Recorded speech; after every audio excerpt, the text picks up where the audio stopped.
Karibu sana kwa hii programu yetu ya Follow Moses kwa kimombo, na ukitaka utaiona pia kwa Fuata Musa kwa site zenye ziko, na jina yangu naitwa Ruth Engeseni, na ningependa sana tushirikiane. Unielewe ya kwamba mimi ni mwalimu na nitahitaji muda mrefu kidogo ili nikueleze. Tumeendelea na programs sasa 6 ambazo ziko kwa mitandao, na ningetaka tuangalie hizo program kwa kumalizia tu. Sasa tuliangalia tukaona ya kwamba Afrika ni watoto wa Abrahamu, na tukaona ya kwamba ni watoto wa Abraham. Kwa nini? Ni kwa ajili hawa wako na ile sherehe ya kutairisha vijana kwa tamaduni zao, na basi kwa kila tamaduni ndani ya Afrika ina maneno ya sherehe ya kutairisha vijana, na wale wetu wanaweza kuwa waliipoteza wakati walikuwa natembea kwa miaka mingi wakija penye wako, na kwa hivyo bado hawa ni ndugu zetu. Basi Afrika wakiwa watoto wa Abrahamu, kwa ajili Abrahamu ndiye aliambiwa ni Mwenyezi Mungu atairi ye mwenyewe na kisha atairishe watoto wake, na vizazi vyake vyote watakuwa wanatairisha vijana wao. Na hiyo ndio alama ya agano la kale ambayo Mungu alifanya na Abraham na watu wote ambayo ni wazawa wa Abrahamu. Basi sisi Afrika ni watu wa agano la kale. Kwa ajili hii kutairisha vijana ni kitu takatifu mbele ya Mwenyezi Mungu, maana yeye ndiye aliitisha. Na hii ilikuwa inatokana na mambo gani? Ilitokana na mambo ambayo Mungu alimbariki Abraham, akamwambia ya kwanza, jina lako litakuwa baraka kwa dunia yote. Na hiyo iko kwa Mwanzo 12. Ukisonga kidogo Mwanzo 15, chapter 15, utaona sasa agano lenyewe likifanywa, na ambayo moto inapita katikati kwa wanyama wenye Abraham alikuwa amechinja. Na Mungu akasema, nitaipatia ardhi hawa watoto wako, wakati maana wewe utakuwa baba ya mataifa mengi, na hata wafalme wengi watatokana na uzawa wako. Basi ikawa basi watoto wengi. Kwa hivyo nguvu ya kuzaa watoto wengi na ni mbegu ambayo Abrahamu alibarikiwa, basi iko ndani ya hawa Afrika wenye wanatairisha vijana wao. Ya mwisho ikawa nitaipatia hiyo ardhi watu wako, hawatakuwa bila ardhi, mimi ndio nitakuwa nawapatia. Kwa hivyo Mwenyezi Mungu ndiye alitupatia kule kuote tunavyoishi, na nchi zetu na lugha zetu, tukiwa hata lugha tofauti tofauti, bado sisi ni watoto ya baba mmoja, maana tumeambiwa ni watu wa lugha tofauti tofauti. Na mwisho akasema, na ndio ukubali ya uhusike kwa hii agano, nataka uchukue kiapo, na hii kiapo utamwaga damu yako mwenyewe ambayo utakuwa uwekwe hii alama, na hii alama utakayewekwa ndiyo alama ya hii agano tumeongea. Na maneno ya hii agano ni haya: wewe na wazawa wako wote, mimi tu ndio nitakuwa Mungu wao, hakuna Mungu mwingine. Basi na sisi Afrika tumejikuta tunaweka sherehe ya hiyo agano, tunampenda Mungu sana, lakini maneno ya hiyo agano tumeikeuka, na itaweza kutuharibia maisha yetu sana. Kivipi? Sasa tumekuwa na Mungu wetu mkuu, Mungu wa Abrahamu, ni kweli, lakini kuna miungu ililetwa na wakoloni, wakaleta ili ati usiombe hivi, lazima upite njia nyingine. Lakini watoto wa Abrahamu wanakuangwa wametakazwa. Ni hiyo ishara ya utamaduni ya kutawairisha vijana. Ametakazwa kuongea na Mwenyezi Mungu moja kwa moja, Na hii ni jambo kubwa sana.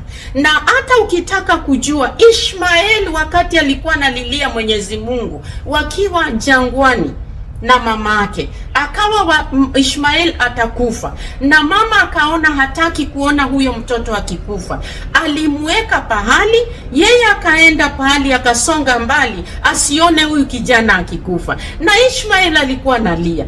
Basi Mungu alikuja akamtokea Hagari, akamwambia Hagari, amka, nimesikia kilio ya kijana Ishmaeli, nenda na hata nimelete chemchemi ya maji pale, nenda uichukue umpatie na umkumbatie kwa mapenzi, maana nimesikia kilio yake. Hakusikia kilio ya mama, alisikia kilio ya kijana ambayo alikuwa na ishara ya kutairi. Alitairi akiwa miaka 13 na baba yake akiwa miaka 99.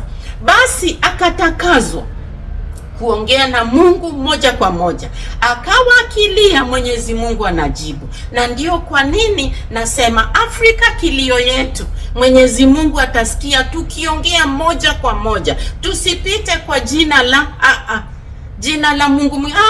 Sisi tuna Mungu wetu, Mungu wa Abrahamu, na yeye ndio ngome ya nguvu za dunia, na hapo ndio tutakapopona. Kwa hivyo Afrika tulirudi tukaangalia, kama ikiwa sisi ni watoto wa Abrahamu, tumejikuta tunapeperusha bendera ya kutairisha vijana Afrika mzima, na hali kwingine hawatairishi vijana, wanatairisha juu ya imani ya kanisa ama ya dini fulani. Lakini kwa kiutamaduni Afrika ndiyo basi hapo, sisi ndio tuko hapo, na sisi ndio watoto wa Abrahamu. Na basi tukataka kuchunguza Abrahamu watu alitoka wapi, na tunaweza kuona watu wetu ama majina yetu kwa wale watu penye Abrahamu alitoka. Basi ndio tukaenda tukaangalia watoto wa Noa. Watoto wa Noa vijana ni watatu walioanza dunia, na huyo ni Shem, mwingine ni Ham, na mwingine ni Jafet.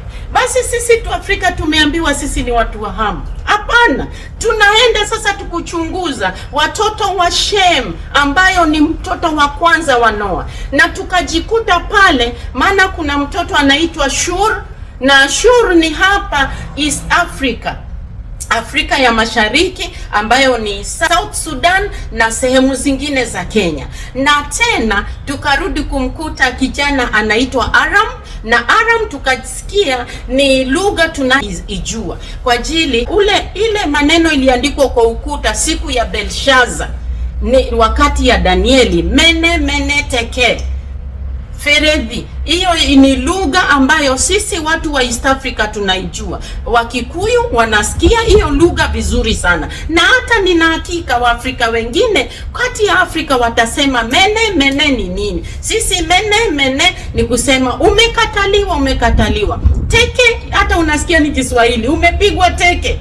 Basi alafu Feredhi ni haraka pasini. Basi tukaona sisi ni Waaramu, na Waaramu ni watu wengi sana, na wana lugha pia tofauti. Maana Shem imesemekana ni watu wa mataifa mengi na ni malugha tofauti, na Shem akiwa mmoja ya hawa watatu itakuja kuwa dunia chini ya nusu ni watu wa Shem. Na basi pia Waaramu ni wengi, na Shem ni baba ya Waibrania. Basi Waibrania ni wengi na Waaramu ni wengi. Na basi tukaenda tukakuta kwa Genesis, yani Mwanzo 31, kwa mkataba wa Laban na Jacob. Jacob alikuwa anatoroka. Laban alisema, hawa watoto unaenda nao ni wangu, hii mali yote uko nayo ni yangu, lakini wacha tufanye mkataba, nikate kukuwa mimi ni wangu, wakuwe ni wako. Akaweka mawe akasema, jagarishia handudha. Hii ni lugha yetu sisi East Africa, hii ni lugha Mkikuyu anaelewa. Jagarishia handudha ni mawe kubwa ambazo zitaachanisha watoto hawa na mimi, na wewe wakuwe wako. Na hawa ndio watoto wa huyo Laban. Bibi ya Jacob ni Lea na Rachel. Basi waliongea hiyo lugha. Basi sisi ni mama ni mama ya watoto wa Israeli.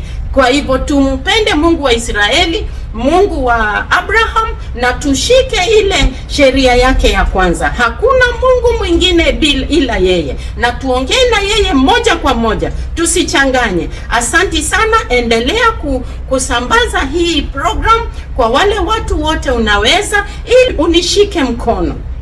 Tujaribu kuamsha Afrika, ndio iweze kuponya dunia. Asanti. Mungu anakupenda Afrika, na mimi pia nakupenda, na nimejitolea ili tuwe pamoja, mimi na wewe. Asanti.